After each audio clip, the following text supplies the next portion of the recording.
Hello hello hello, मेरा नाम है सत्यनारायण और ये है मेरा सीरीज सत्यवचन, जिसके अंदर मैं बहुत छोटे छोटे एक एक क्वेश्चंस के बहुत छोटे छोटे वीडियोस बनाऊंगा।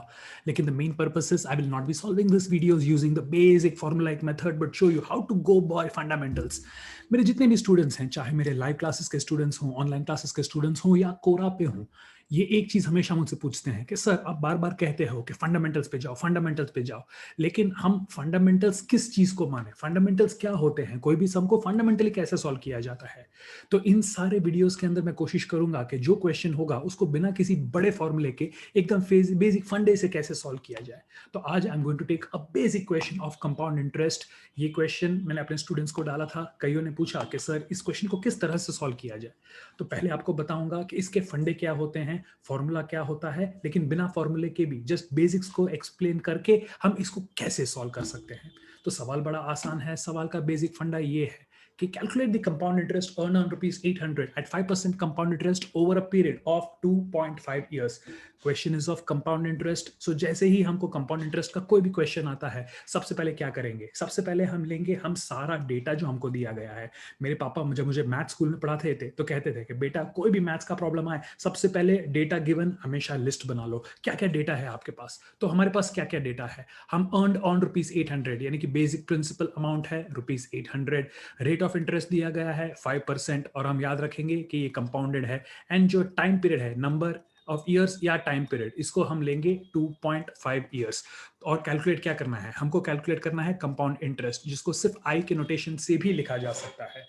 अगर अभी आपको याद हो तो फॉर्मूला क्या है, फॉर्मूला है the total amount for compound interest is given by p into 1 plus R upon 100 raise to n। हमारे पास p की वैल्यू है, r की वैल्यू है, n की वैल्यू है, फॉर्मूले में डालेंगे आंसर आ जाएगा। लेकिन ये होगा हमारा टोटल अमाउंट। कैलकुलेट क्या करना है, इंटरेस्ट। तो इंटरेस्ट की वैल्यू होती है टोटल अमाउंट में से प्रिंसिपल को अगर निकाल दो, तो जो अमाउंट की वैल्यू आप कैलकुलेट करोगे उसमें से दिए हुए प्रिंसिपल यानी 800 रुपीज को अगर आप सब्ट्रैक्ट करते हो तो आंसर मिलेगा आपको इंटरेस्ट। यानी कि हमें कैलकुलेशन क्या करना है, कैलकुलेशन बड़ा सिंपल है, 800 into 1 plus 5 upon 100 raise to 2.5। Simplify करेंगे, बड़ा ही सिंपल है, this is 800 into 1.05 raise to 2.5। गाड़ी आके यहां पे अटकेगी।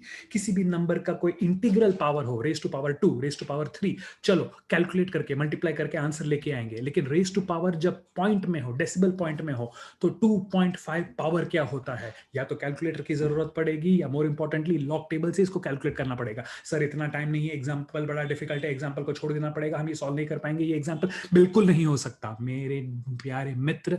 ये एग्जाम्पल काफी सिंपल है।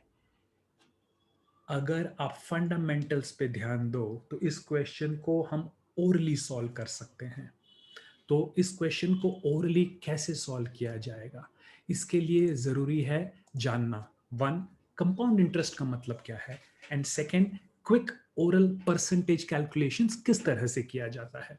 तो जैसे कि हमने पहले भी कहा था, डेटा लिख लेंगे, प्रिंसिपल है 800 रुपीज, रेट ऑफ इंटरेस्ट दिया गया है 5%, नंबर ऑफ टाइम पीरियड या ईयर्स ये दिया गया है 2.5 ईयर्स।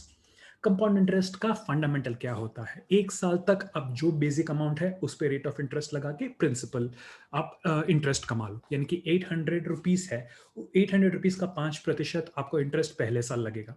जो आप इंटरेस्ट 5% 800 पे कमाओगे उसको आप ओरिजिनल प्रिंसिपल में ऐड करोगे। तो अगले साल ओरिजिनल 800 प्लस जितना इंटरेस्ट कमाया इस पूरे के ऊपर आपको 5% मिलेगा। और इसी तरह आप इस साल का इंटरेस्ट प्रिंसिपल में ऐड करके अगले साल का प्रिंसिपल बनाओगे, राइट। कंपाउंड इंटरेस्ट का फंडा बड़ा सिंपल है, जो प्रिंसिपल होता है एक साल में जितना इंटरेस्ट मिला उस इंटरेस्ट को प्रिंसिपल में ऐड करके इस पूरे अमाउंट को अगले पीरियड का प्रिंसिपल यूज करो। अब ये फंडामेंटल अगर मैं याद रखूं तो मुझे क्या करना है, मुझे 5% ऑफ द करंट प्रिंसिपल निकालना है, दैट्स इट। तो ईयर 1 जो है मेरा 800 रुपया है, इसका मुझे निकालना है 5%। अब 5% कैलकुलेशन बड़ा आसान है, क्यों, क्योंकि 10% का भाई है, 10% का आधा इज 5%। सो 800 का 10% अगर मुझे निकालना होगा तो 10% के लिए सिर्फ एक जीरो को उड़ाऊंगा तो 80 हो गया। सो 10% अगर 80 है तो इसका आधा 5% माने के 40। सो पहले साल का इंटरेस्ट मेरा 40 रुपीज है।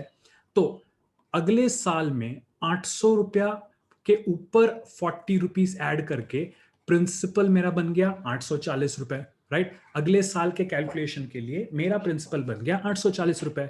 इसका फिर से मैं 5% रेट ऑफ इंटरेस्ट तो वही रहेगा, तो इसका वापस मुझे 5% कैलकुलेट करना है। 840 का 10%, जीरो को हटा दिया 84, 5% उसका हो गया आधा, लगा लो 42। सो अगले साल मुझे इंटरेस्ट मिला 42, एज सिंपल एज दैट। अब ईयर 3 में 840 प्लस 42, 882 रुपीज मेरा बेस प्रिंसिपल है कैलकुलेशन के लिए। अगर पूरा साल होता तो सिंपल 10% निकाल के आधा कर दो, राइट। सो 10% इसका निकाला मैंने 882 का पॉइंट के साथ वैल्यू। सो इसका 5% मैंने निकाला 44.1।